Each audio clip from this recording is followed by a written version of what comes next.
ये किसानों का ही नहीं, एक जनता का आक्रोश है। इस आक्रोश में जनता ने तो कुर्सी पर बिठाए हैं। जब जनता इनको कुर्सी पर बैठा सकती है तो जनता इनको हेलीकॉप्टर से भी नहीं उतरने देगी, कुर्सी से भी उखाड़ के। यूपी का किसान तो डंडा लेकर खड़ा है। हम तो उनको ये समझाते हैं कि भाई शांतिपूर्ण तरीके से आंदोलन को चलाओ। इसलिए थोड़ी चुन लिया कि जनता की गर्दन के अंदर फंदा डाल करके और उस रस्सी को जो किसी से बांध के खींच ले जाए, जनता मरती रहे और हम इनकी जी हजूरी करते रहे। डाल के आत्महत्या हमारे किसी स्थल पर आकर के नजदीक कर ले, उसको इन्होंने इतना हाईलाइट कर रखा है। गोदी मीडिया को देखो, आप किसी भी चैनल को देखो, आप सरकार के प्रवक्ताओं को देखो, आज तक 515 किसानों के ऊपर इन्होंने एक आंसू तो क्या एक शब्द नहीं बोला।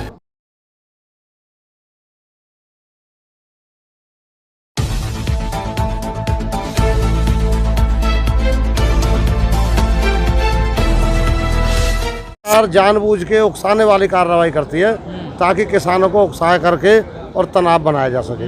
टोहाना में देख लीजिए, टोहाना में 2 बजे मुख्यमंत्री जी का प्रोग्राम था, जबकि वो कोविड का एक टेम्परेरी हॉस्पिटल का उद्घाटन करना था, जो वैसे नेचुरल तरीके से भी हो सकता था। अब तक बहुत हुए हैं। तो जब मना कर रखा है कि भाई हरियाणा में एंट्री बंद है, कोई सरकारी आयोजन किसी तरह का उद्घाटन ये सरकार नहीं करने देंगे, किसानों ने मना कर रखा है। उसके बावजूद मुख्यमंत्री जी जानबूझ करके उकसाने वाली कार्रवाई करते हैं। मुख्यमंत्री जी 10:30 बजे वहाँ से निकल जाते हैं, किसान वहाँ पर 12 और 1 बजे पहुँचते हैं और उसके बाद जो पुलिस ने जानबूझ के घेरा बना करके किसानों में 3 जगह डिवाइड करके गलियों में और फिर लाठीचार्ज करना, ये पुलिस की और सरकार की हताशा का, निराशा का एक प्रतीक है। आपको नहीं लगता जो आप कर रहे हैं, एक चुने हुए मुख्यमंत्री का हेलीकॉप्टर नहीं उतरने देना? देखिए ये एक आक्रोश है, जन आक्रोश है। ये किसानों का ही नहीं, एक जनता का आक्रोश है। इस आक्रोश में जनता ने तो कुर्सी पर बिठाए हैं। जब जनता इनको कुर्सी पर बैठा सकती है तो जनता इनको हेलीकॉप्टर से भी नहीं उतरने देगी, कुर्सी से भी उखाड़ के फेंक देगी। तो आपने उनको चुन लिया ना, कुर्सी पर बैठा दिया, थोड़ा इंतजार। लेकिन इसलिए थोड़ी चुन लिया कि जनता की गर्दन के अंदर फंदा डाल करके और उस रस्सी को जो किसी से बांध के खींच ले जाए, जनता मरती रहे और हम इनकी जी हजूरी करते रहे, ये बात तो बिल्कुल नहीं मानी जाएगी। और हरियाणा में क्या, आपने पहले थोड़ी देर पहले हमारे से पहले मलिक साहब खड़े थे, आपने पूछा था कि भाई हरियाणा में आंदोलन ज़्यादा सख्त है, तनाव बनता है, यूपी में नहीं है। ऐसा कुछ नहीं है। यूपी के साथ ही यूपी के किसानों के अंदर जितना आक्रोश मुझे दिखाई देता है, क्योंकि मैं भी यूपी में गया हूँ, मेरी भी रिश्तेदारियाँ हैं। यूपी का किसान तो डंडा लेकर खड़ा है। हम तो उनको ये समझाते हैं कि भाई शांतिपूर्ण तरीके से आंदोलन को चलाओ। अभी आपने देखा है, आप तो मंच उखाड़ कर फेंक देते हो। नहीं, मंच हम नहीं उखाड़ते, ये उखड़वाते हैं जानबूझ के। इनको मंच लगाने की जरूरत क्या है जब इनसे मना कर रखी है? कार्यालय का उद्घाटन होता है, उसकी नींव उखेड़ देते। नहीं, जरूरत क्या कार्यालय का उद्घाटन करने की? ये कोई वहाँ से इंद्रलोक से आए कार्यालय का उद्घाटन करने के लिए? इनको जरूरत क्या पड़ी है जब किसानों ने इनसे मना कर रखी है कि भाई एंट्री बंद है तुम्हारी, किसी गांव में एंट्री बंद है, सरकारी आयोजनों का एंट्री बंद है। तो ये अपनी तरफ से अपना आदेश पास कर लेते? ये बिल्कुल आइए, हमारे संयुक्त किसान मोर्चा का आदेश है। संविधान नहीं मानते आप लोग? नहीं, संविधान को हमसे ज्यादा ये नहीं मानते। हम तो संविधान मानते हैं। हम संविधान के तहत पिछले 7 महीने से अपना आंदोलन जारी रखे हुए हैं, शांतिपूर्ण ढंग से रखे हुए हैं। लेकिन संविधान को ये सरकार को चलने का काम कर रही है। संविधान को इन्होंने ताक पर रखा हुआ है। अब आप देखिए, यदि आप एक नाली, छोटी सी नाली, पानी की पाइपलाइन डालने के लिए सड़क तोड़ दें, आपके ऊपर केस दर्ज हो जाएगा। इन्होंने सड़कों को खड्डे बदल दिए, वहाँ कील ठोक दी। इन्होंने तो संविधान सारा तहस नहस करके डाल दिया। ये कहाँ का संविधान है? जब किसान, आप जो है किसान को ये कह रहे हैं कि भाई मैं तुम्हें खुश करूँगा, मैं तुम्हें सौगात दूंगा। किसान कह रहे हैं, हाथ जोड़ के मना कर रहे हैं, भाई हमें सौगात नहीं चाहिए, हम जैसे हमें वैसा रहने दो। नहीं, मैं तो दे के छोड़ूंगा। नहीं, हमें नहीं चाहिए। अरे नहीं, मैं तो दे के छोड़ूंगा।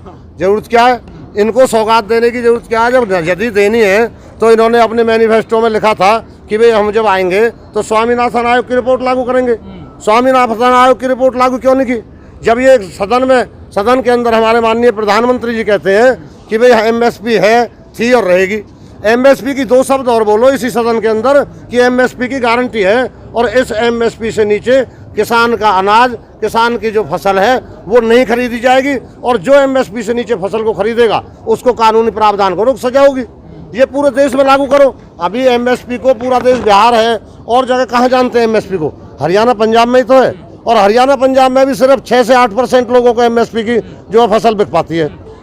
सर ये लड़ाई आपकी एमएसपी की थोड़ी 3 कानूनों की लड़ाई थी। नहीं, ये एमएसपी भी है, उसमें हमारे 3 कृषि कानून है जो वो काले कानून सरकार वापस ले, जो ये कोरोना काल में अध्यादेश के माध्यम से और उन साहूकारों के इशारे पे उनके बनाए हुए कानून को जो लागू किया है, पहले ये 3 कृषि कानून वापस ले और एमएसपी की पूरे देश में गारंटी दे।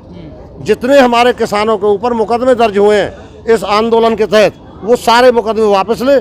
किसान को क्या, हमारा संयुक्त मोर्चा जिस दिन ये बात कह देंगे उसी दिन जो किसान मीटिंग की जरूरत नहीं है, ये घोषणा करें संसद के अंदर और हमारे नेता बोल देंगे हमसे, हम तो आज ही चले जाएंगे घर। हमारा संयुक्त मोर्चा जो हमारा मंच है वो उस दिन ही ऐलान कर देगा जिस दिन ये इन काले कानूनों को वापस ले लेंगे। किसान को आत्महत्या कर रहे हैं किसान, इन हमारे 567 के लगभग 525 के लगभग 515 है मेरे ख्याल आंकड़ा, उसके लगभग किसान शहीद हो चुके इस मोर्चे पर। एक किसान ने, किसी गांव के किसान ने घर से दुखी होकर के, घर की परेशानी के कारण और अपना पेट्रोल डाल के, खुद का पेट्रोल लाया गया उसका, और वो पेट्रोल डाल के आत्महत्या हमारे किसी स्थल पर आकर के नज़दीक कर ले, उसको इन्होंने इतना हाईलाइट कर रखा है। गोदी मीडिया को देखो, आप किसी भी चैनल को देखो, आप सरकार के प्रवक्ताओं को देखो, आज तक 515 किसानों के ऊपर इन्होंने एक आंसू तो क्या, एक शब्द नहीं बोला। लेकिन एक किसान ने जो खुद अपनी वजह से, अपने निजी कारणों की वजह से आत्महत्या करता है, उसको किसानों के ऊपर हत्या का मामला दर्ज कर रहे हैं, किसानों को वो कर रहे हैं, बदनाम कर रहे हैं। किसान आंदोलन शांतिपूर्ण रहा था, किसान आंदोलन शांतिपूर्ण है और आगे भी भले ही 2024 तक किसान आंदोलन चले, ये शांतिपूर्ण ही रहेगा, इसमें कोई दो राय नहीं है। किसान कभी झगड़ा नहीं करता। सरकार ये कह रही है कि भाई हम बात तो करेंगे लेकिन बिलों पे हम बात नहीं करेंगे। नहीं, बिलों पे बात नहीं करेंगे तो कोई बात की चिट्ठी लेके आएंगे, क्या करेंगे फिर? जरूरत क्या है बिलों पे? हमारा मेन मुद्दा क्या है? हमारे तो 3 कृषि कानून वापस लो बिल और हमें एमएसपी की गारंटी दो। हमारी झगड़ा किस चीज़ का है? हमें कोई सर्दी में, गर्मी में, देखिए कितने टेम्परेचर पे हम यहाँ पड़े रहे हैं, कितनी गर्मी में, तूफान में और बरसात में। अभी हमारे पलवल में देखो जा करके, इतना तूफान आया, हमारी झोपड़ियाँ जो थी वो उड़ गई, हमारे टेंट उड़ गए। हमें शौक थोड़ी है, नीचे कई बार लेटते हैं, सांप बिच्छू आ जाते हैं, मच्छरें खाते हैं। ये किसान कितना दुखी है, सरकार एसी कमरे में बंद कर होके सोती है ना, उसको इसका दर्द अभी महसूस नहीं होगा, क्योंकि ये तो पहले से ही सरमाएदारों की सरकार रही है, सरमाएदारों की थी ये बिल। कई बार मीडिया कर्मी, आप जैसे पत्रकार बंधु पूछ लेते हैं कि सरकार बिल लाई, अभी भी आप कह रहे थे ये बिल, आप क्या श्योर हो कि सरकार बिल लाई है? ये बिल सरकार नहीं लाई, ये बिल तो इनके जो आका बैठे हैं बॉम्बे में, उन्होंने इनको तो फाइल दी है कि भाई ये लागू करो, और इन्होंने लागू कर दिया। ये बिल सरकार नहीं लाई।